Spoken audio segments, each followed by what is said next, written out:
उतरन। Ruby जल्दी करो ना, मम्मी की फ्लाइट लैंड करने वाली होगी और एयरपोर्ट पहुंचते पहुंचते आधे घंटे और लगेंगे। बस मुकुल, 5 मिनट और। पुलाव बन चुका है, दाल मखनी और मखाने की खीर भी बन चुकी है। तुम्हारी मम्मी का पसंदीदा रायता बना रही। इतने दिनों बाद आ रही हैं अमेरिका से। मुकुल और रूबी अपने छोटे से फ्लैट में रहते थे। मुकुल इंजीनियर था और रूबी पार्टी प्लानर थी। साथ ही आगे पढ़ाई भी कर रही थी। मुकुल बहुत समृद्ध परिवार से था। करोड़ों का पैतृक मकान और पिता का फला फूला हीरो का व्यापार। परंतु उसे अपनी प्यारी नौकरी की वजह से इस छोटे शहर के छोटे से फ्लैट में रहना पड़ रहा था। मुकुल के माता पिता शुरू से चाहते थे कि मुकुल व्यवसाय में हाथ बटाए और उनके साथ रहे, परंतु मुकुल को अपनी इंजीनियरिंग की पढ़ाई और अपने प्राइवेट जॉब से बहुत लगाव था। जॉब नहीं थी इसलिए सैलरी भी कम थी और रहन सहन भी सामान्य था। रूबी, बहुत थक गई मैं, जरा पानी गर्म कर दे और मेरे बैग भी अनपैक कर दे। फ्लाइट से आई हूँ फिर भी थकान हो रही। वैसे तेरी ननद तुम्हें बहुत याद कर रही थी। कभी तुम लोग भी छुट्टियों में वहाँ घूम आओ, मुझे बता देना, मैं टिकट बुक करा दूंगी। अमेरिका के महंगे टिकट्स हैं, रूबी की सास कविता ने कहा। रूबी अपने सासू माँ के स्वभाव से अवगत थी। उसे पता था मुकुल की छोटी सैलरी और उसका मिडिल क्लास परिवार की लड़की से प्रेम विवाह उन्हें बिल्कुल पसंद नहीं था। रूबी को वह अभी भी अपने घर की सदस्य नहीं मानती थी। वह यहाँ पहली बार आई है, वह भी अपनी बचपन की सहेली निशा की 50वीं शादी की सालगिरह समारोह अटेंड करने के लिए। मम्मी, आप नहा लो, रूबी ने आपकी पसंद का खाना बनाया है, अच्छे से खाओ और आराम करो। मैं ऑफिस जा रहा हूँ, घर आने में भी देर हो सकती है। आज नए प्रोजेक्ट पर काम शुरू कर रहा हूँ। हाँ मुकुल, जाओ। वैसे भी यह जिंदगी तुमने स्वयं चुनी। पापा के साथ काम करते तो मालिकों वाली जिंदगी जीते। अच्छा छोड़ो, मैं तुम्हारे लिए कुछ कपड़े लेकर आई हूँ, आज पहनकर ऑफिस जाओ। वाह माँ, इतने कपड़े मेरे लिए? 6 महीने नहीं खरीदने पड़ेंगे नए कपड़े। और रूबी के लिए क्या लेकर आई? ये पूरा बैग भरा है, देखो, कविता जी बोली। रूबी ने खुश होकर झटपट बैग खोल लिया। ये क्या माँ, ये तो तुम्हारे पुराने कपड़े हैं। मुकुल ने आश्चर्य किया। हाँ पुराने हैं तो क्या हुआ, इतने महंगे कपड़े हैं, किसी काम वाली को इतने महंगे कपड़े नहीं दे सकती।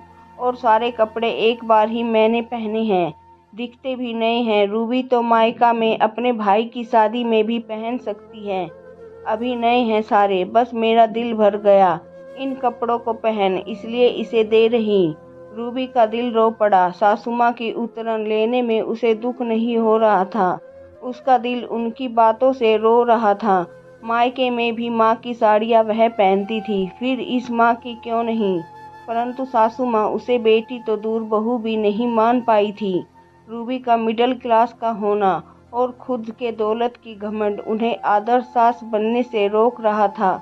अपने के दिए संस्कार को तवज्जो देते हुए रूबी ने बिना किसी प्रतिक्रिया के मुस्कुराते हुए उन कपड़ों को स्वीकार कर लिया।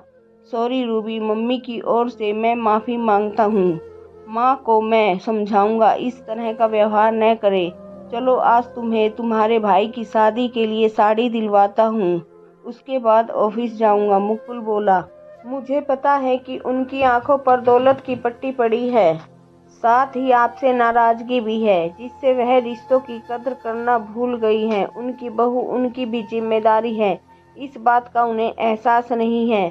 वैसे आप ऑफिस जाओ, हम शादी की शॉपिंग बाद में कर लेंगे, रूबी झूठी मुस्कान के संग बोली।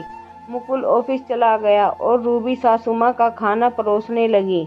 रूबी, तूने बहुत स्वादिष्ट खाना बनाया है, पर मेरी कामवाली तो बिल्कुल रेस्टोरेंट जैसा खाना बनाती है।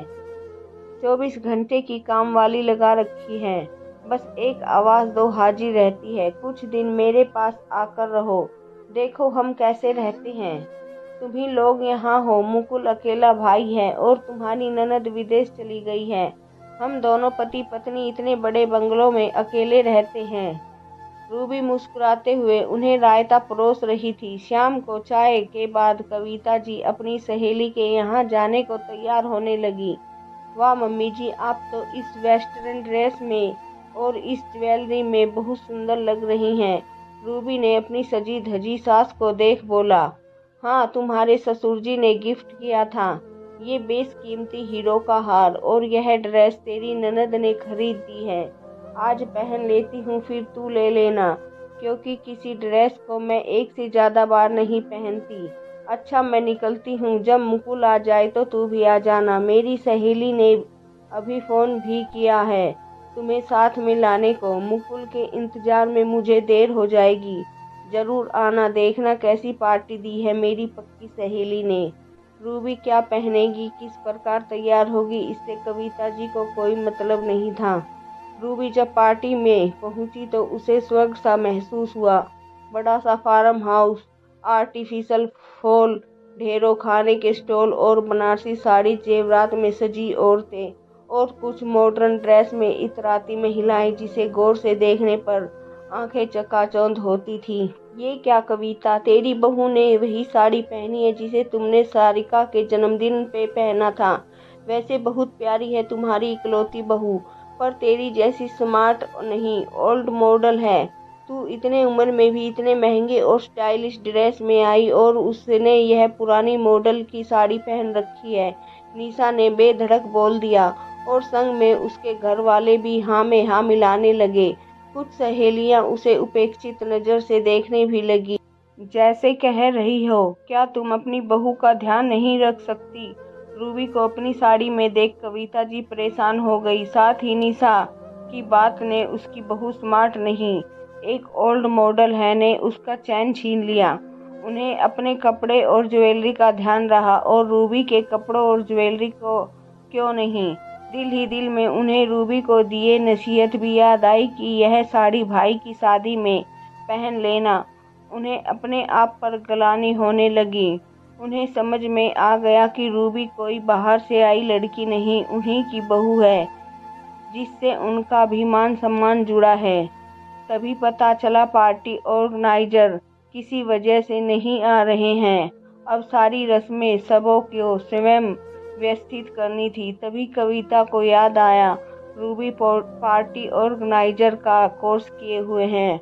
उन्होंने रूबी की अपनी सहेली निशा से बात करवाई और रूबी ने बहुत आसानी से सब कुछ संभाल लिया। कविता जी को ढेरों फोन और संदेश आए। सभी ने रूबी की तारीफ की। उसका सौम्य चेहरा और उसके गुण हीरे की तरह चमक रहे थे।